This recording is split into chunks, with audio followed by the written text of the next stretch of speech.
বাংলাদেশ কৃষি বিশ্ববিদ্যালয়ের ধান গবেষণার ফসল দেখেন, এখানে ধান রোপণ করেছে। এটা গবেষণা করা হয় এ দেশের মানুষের খাদ্য উৎপাদনের।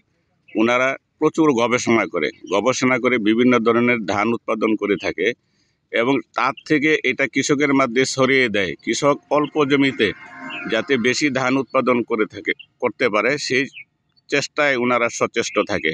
এখানে সব বৈজ্ঞানিকরা বিশেষভাবে তারা চেষ্টা করে এই জনগণের খাদ্যের ঘাটতি পূরণের জন্য, তাদের ক্ষুধার্ত স্বর্গ থেকে দূর করে তাদের পেটে অন্ন যোগানোর স্বর্গরাজ্য তৈরি করার চেষ্টা করে থাকে।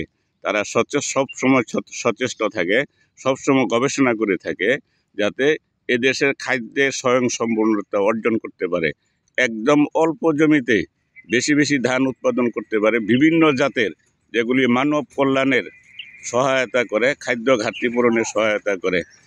আমি বাঙ্গাল রফিক পেজ থেকে সকলকে আন্তরিক অভিনন্দন জানিয়ে দেশি এবং প্রবাসী সকল ভাইদের কাছে লাইক চাই, ফলো চাই, সাবস্ক্রাইব চাই। ভাই, আপনাদের অনুপ্রেরণায় বহুদূর এগিয়েছি, আপনাদের আরেকটু সহযোগিতা চাই, তাইলে আমি সফলতা পাবো। দেখেন, এই ধানের ক্ষেতের মাঝখানে সাদা সাদা বক, তারা তাদের খাদ্য আহরণ করতেছে।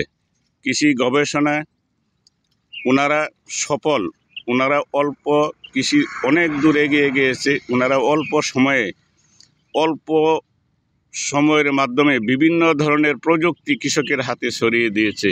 সেই প্রযুক্তির মাধ্যমেই আজকে কৃষি এত উন্নত, মানুষের খাদ্যের এত উৎপাদন বেড়েছে, মানুষের ক্ষুধার স্বর্গ দূর করে তাদের খাদ্যের স্বর্গে পরিণত করেছে।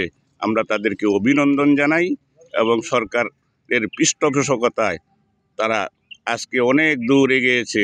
তাদের সকলকে অভিনন্দন জানিয়ে তাদের সকলের কাছে লাইক ফলো চেয়ে ধন্যবাদ জানিয়ে আমি বিদায় নিচ্ছি। বাঙ্গাল রফিক, ধন্যবাদ আপনাদের সকল।